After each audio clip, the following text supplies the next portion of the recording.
A seguir, Hora da Notícia. Primeiro caso de Zika vírus em 2019 é confirmado aqui no Rio Grande do Sul. 67% de aumento no número de casos de câncer. Esse aumento foi registrado pelo Hospital São Vicente de Paulo nos últimos 10 anos e nós vamos falar na edição de hoje sobre quais os motivos. Nosso convidado aqui no estúdio é o médico oncologista Rodrigo Guini Villarroel. Ainda sobre saúde, vamos mostrar um projeto para diminuir o sofrimento de crianças que precisam passar por cirurgias. E também a programação do Carnaval Popular em Passo Fundo e das festas nos blocos e clubes para crianças e adultos. Hoje é quarta-feira, 27 de fevereiro, é hora da notícia.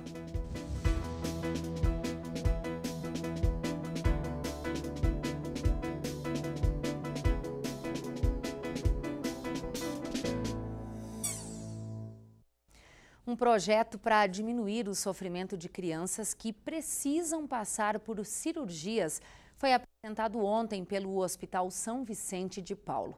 É a cirurgia motorizada para os pequenos pacientes. Ao ser levado da sala de recuperação para o centro cirúrgico, a criança sofre grande estresse psicológico, o que afeta na hora da recuperação. Pensando nisso, o Hospital São Vicente de Paulo trouxe um projeto para diminuir esse sofrimento. Porque uma cirurgia é um sofrimento da criança, né? E um estresse para a família e alguma coisa positiva que ela tenha uma lembrança boa sobre esse momento.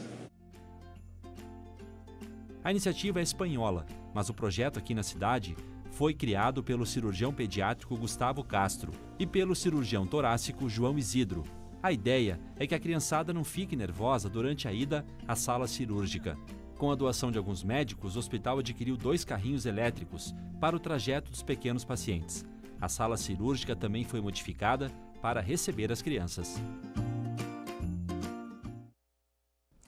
67% de aumento no número de casos de câncer. Bom, esse aumento foi registrado pelo Hospital São Vicente de Paulo em 10 anos. Em todo o país, nesse mesmo período, o crescimento é de 40%. Nosso convidado aqui no estúdio hoje é o oncologista do Instituto do Câncer do Hospital, Dr. Rodrigo Guini Villarroel. Seja bem-vindo, doutor, à Hora da Notícia. E a gente quer começar entendendo quais os fatores que geraram esse aumento. A resposta talvez não seja tão simples assim, Thaís. Nós entendemos que seja uma soma de fatores. Nós estamos fazendo uma comparação do que evoluiu num prazo longo, de 10 anos. Então, aí certamente tem uma questão de envelhecimento da população. Se a gente for analisar a pirâmide da população no país como um todo, nos últimos 10 anos, existe um percentual maior de pessoas numa faixa etária mais alta do que pessoas jovens. E existe, sim, uma correlação muito nítida e clara de idade com maior risco para vários tipos de câncer, onde estão os mais comuns. Então, esse é um contexto relevante. Mas como foi pontuado, a gente vê que a nível nacional, os dados que são centralizados no INCA, apontam também um aumento, cerca de 40% de crescimento. Nós estamos além disso, então talvez tenha outras questões por trás disso. E não acredito de que seja algo específico da nossa região que está levando a uma incidência maior.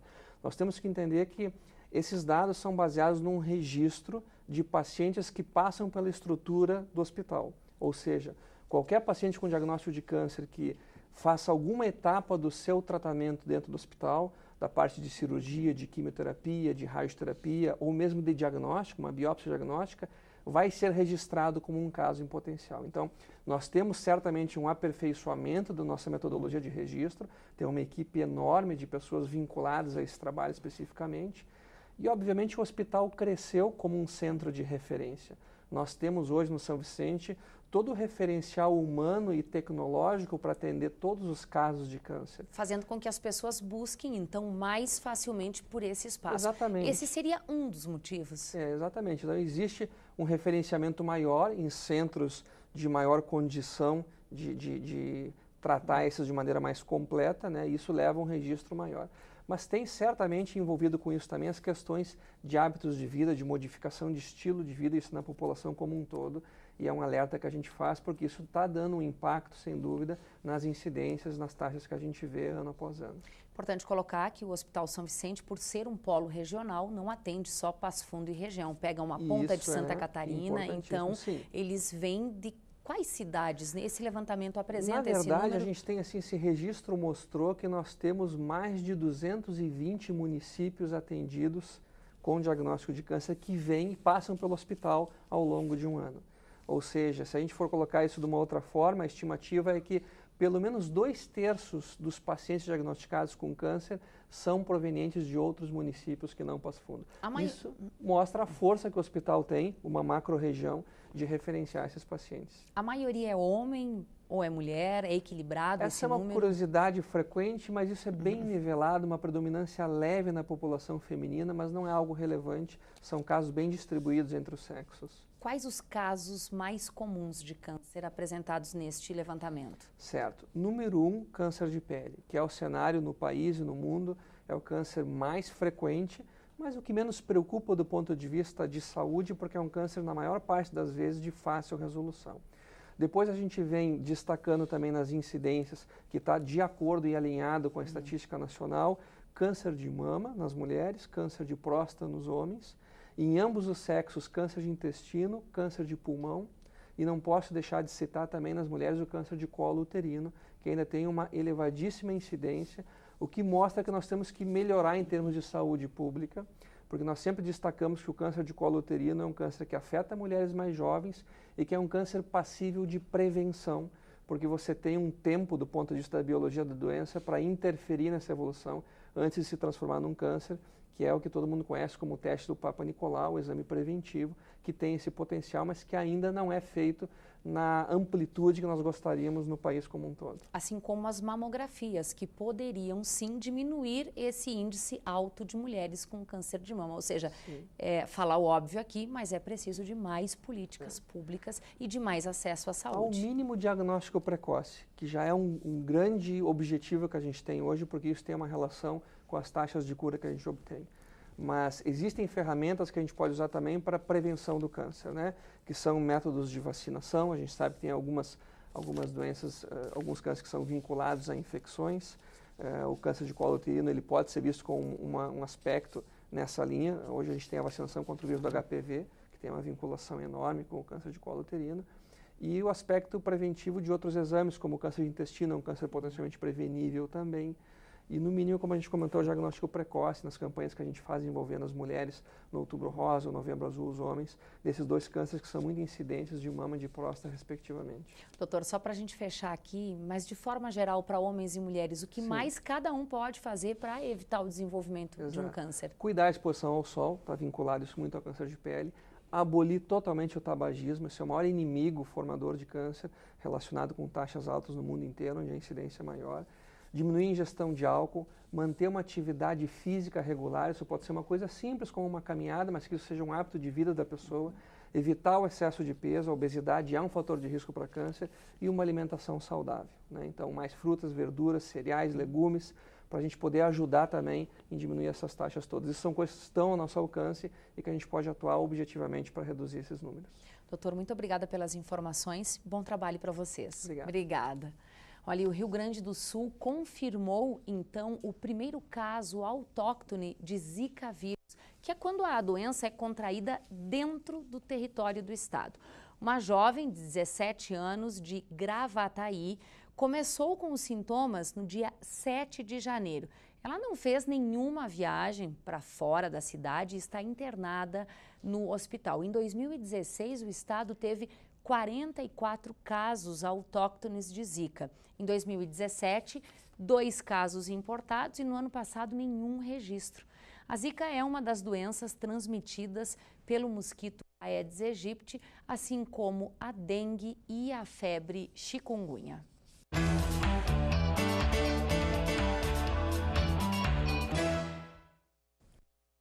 Bom, o assunto da jornalista Zulmara Colucci hoje aqui O quadro Fatos é o servidor público. Quais são as informações, Umara? Isso mesmo, Thaís. O governador Eduardo Leite obteve importante vitória ontem na Assembleia Legislativa. Conseguiu aprovar com folga o segundo turno de 2 emendas constitucionais que mexem com os servidores públicos. As propostas estavam desde 2017 e foram apresentadas ainda pelo então governador José Ivo Sartori. Com o resultado de ontem, fica extinta a licença-prêmio do servidor estadual, criando-se a licença-capacitação. Com isso, o servidor público não terá mais direito a 3 meses de folga remunerada a cada 5 anos trabalhado. Só poderá sair os 3 meses se for para fazer aperfeiçoamento profissional e técnico e com a aprovação do governo. A outra mudança se refere à forma como o governo conta o tempo de carreira do servidor. Atualmente, os servidores podem somar o tempo de trabalho em outros órgãos, independente de qual esfera. Pela PEC aprovada ontem, apenas o tempo de contribuição no governo do Estado será considerado para os avanços e benefícios. E por falar em servidor público, o governo anunciou esta manhã o calendário de pagamento dos salários. Amanhã, quinta-feira, dia 28, recebem os que ganham até R$ 1.100, mas a estimativa de quitar os salários passa para 27 de março, quando serão pagos os que recebem acima de R$ 10 mil. Isso demonstra, em linhas gerais, um agravamento nas contas do governo, o que, em tese, já estava sendo previsto. Umara, obrigada pelas informações e a gente te espera aqui no Hora da Notícia amanhã. Até amanhã, Thaís. Obrigada. Bom, depois do intervalo, a programação do Carnaval Popular em Passo Fundo e também das festas nos blocos e nos clubes. Nós já voltamos.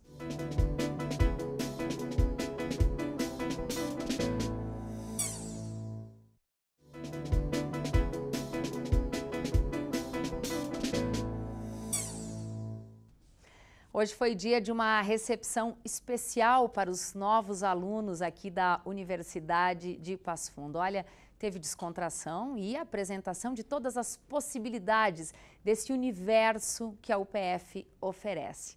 Essa foi a proposta da recepção acalorada. Este ano, a recepção acalorada da UPF foi realizada no Centro de Eventos. E evento que contou na abertura com o talento de alguns músicos da Big Band UPF. Eles abriram a festa com clássicos da música pop. Destaque para a Hard Day's Night dos Beatles.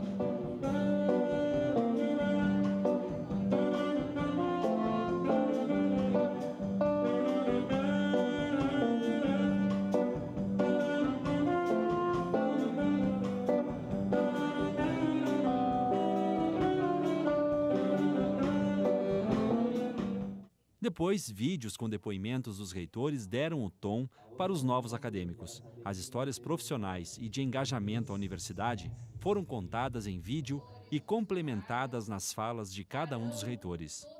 Tenho uma história muito parecida com muitos de vocês, né, que cresce numa cidade menor, né, e chega um dia que tem que sair dessa cidade. Foi uma grande transformação.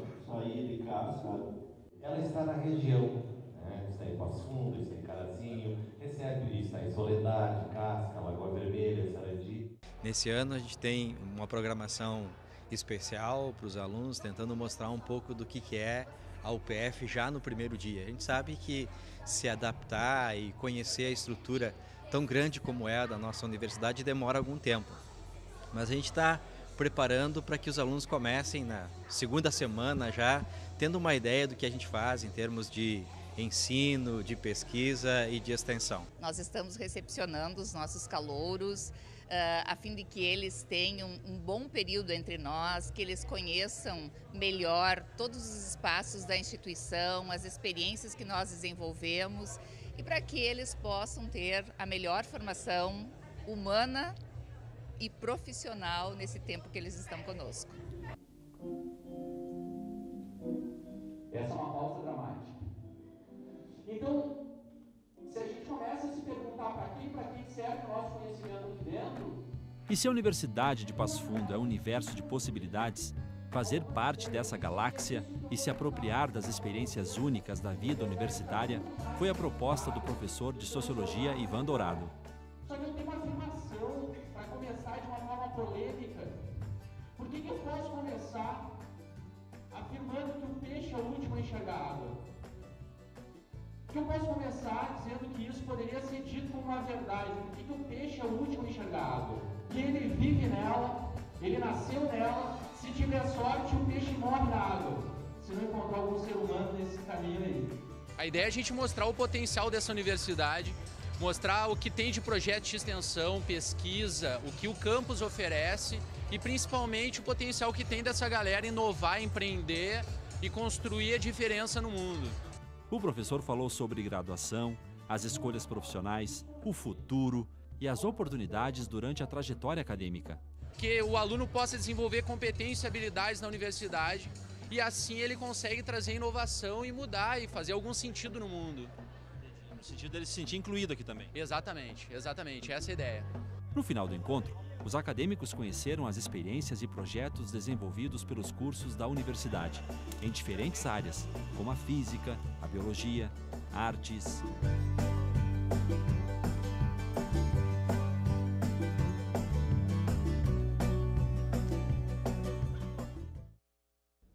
E aí hoje à noite acontece a recepção acalorada para os estudantes do noturno, com novidades. Se você quiser acompanhar também, fique ligado, fique atento às redes sociais da universidade. Então, Facebook, Instagram e Twitter. O programa Painel discutiu ontem à noite a proposta de reforma da Previdência que o governo entregou ao Congresso na semana passada. O programa foi ao ar pela UPF-TV, pela rede de rádios UPF e também na página da UPF-TV no Facebook. Hoje tem reprise do programa às 11 da noite e tem também amanhã às 10 horas da noite. Veja um trecho. Um sistema de previdência, na verdade, ele é um sistema de proteção social, que não implica apenas na oferta de benefícios previdenciários, ou seja, aqueles concedidos diretamente pelo INSS. Então, essa reforma, como ela mexe em todo o sistema de proteção social, ela mexeu também com o sistema de fundo de garantia, e isso provavelmente vai impactar também no seguro-desemprego, na proposta do PIS, então, por exemplo, no fundo de garantia. Uma vez que o empregado tenha pedido a sua aposentadoria, ele até pode continuar trabalhando. Porém, o empregador fica desobrigado de depositar a sua parcela do fundo de garantia, ou seja, não vai mais ter fundo. Uma vez aposentado, ele vai viver com a renda e a expectativa daquela renda até o fim da vida. O que se sabe já que tem as projeções para 2022, que seria o limite onde o déficit público ultrapassa aí os 100% do PIB. A temperatura deve continuar mais baixa ao amanhecer nos próximos dias, mas até o final da semana a máxima chega aos 30 graus. Veja outras informações para a previsão de amanhã e para sexta-feira.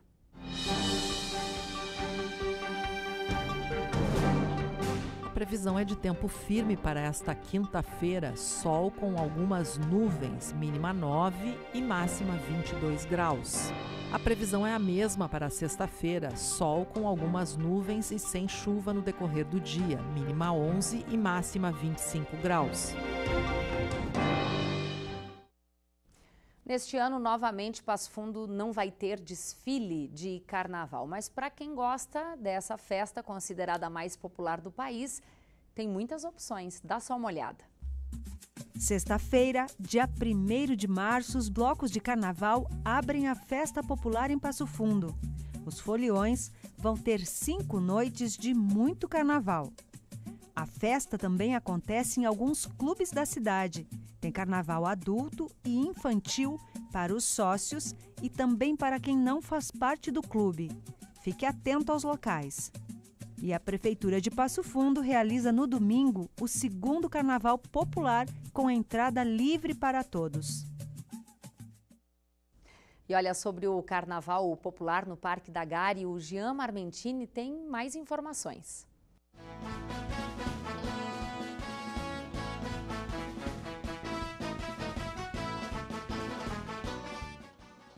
Para quem gosta de carnaval, domingo é o dia.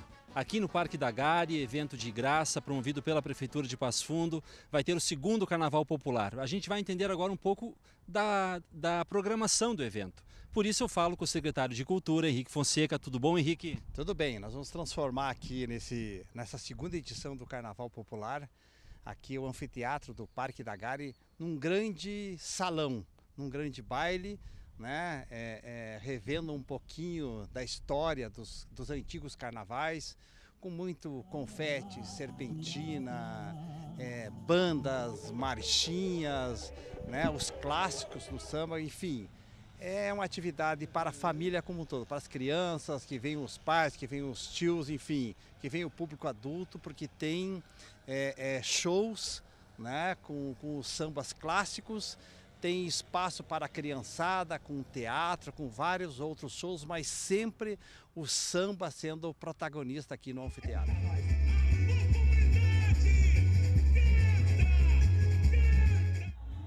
A gente vai ter aqui tudo que um grande salão tem. Tem palco, tem bandinha, tem samba, né? Tem brincadeiras com confete, com serpentina. Estaremos aqui distribuindo máscaras para as crianças, óculos coloridos, serpentina, confete, enfim. A gente quer que a população venha, se aproprie desse espaço público, aliás, que eu faço sempre aqui no Parque da Gari. Enfim, domingo, final da tarde, não vai chover. Venham para cá, tragam sua água, tragam o seu chimarrão e vamos vir para cá então comemorar e não deixar passar em branco uma grande manifestação popular que é muito cara ao Brasil, também à nossa região, ao Rio Grande do Sul. Vamos vir para cá, para o Parque da Gari, no anfiteatro, domingo a partir das 5h30 da tarde. Tem show infantil, tem muito samba, tem bateria, tem fantasia e uma grande festa esperando toda a população de Passo Fundo. Enfim, queremos que as cortes dos clubes sociais, que as cortes das escolas de samba, que a população de Passo Fundo venha aqui para o Parque da Gari para a gente participar então dessa grande festa. E a Maria Fumaça também.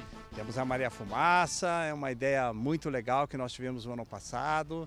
Na realidade, os vagões serão ocupados, né, por 8 músicos com seus instrumentos de sopro, né, revivendo as famosas marchinhas de carnaval e, evidentemente, convidando a população para vir até o Parque da Gari. Essa Maria Fumaça vai passear pela Avenida Brasil, parte da Presidente Vargas, fazendo o contorno na Praça Capitão Juvino, enfim. A gente vai estar convidando a população para que venha. É um espaço público, é uma festa de graça, tem atrações diversas. Venham nos prestigiar, venham prestigiar o Carnaval de Passo Fundo. Ok, obrigado pelas informações. Então tá feito o convite, ó, de graça a partir das 5h30 da tarde deste domingo e não tem hora para acabar, né? A gente volta para o estúdio. Essas foram as informações de hoje. O Hora da Notícia repete à noite, sempre em 2 horários, 7h30 e 10h30. A gente volta amanhã ao 12h30, sempre ao vivo. Até lá!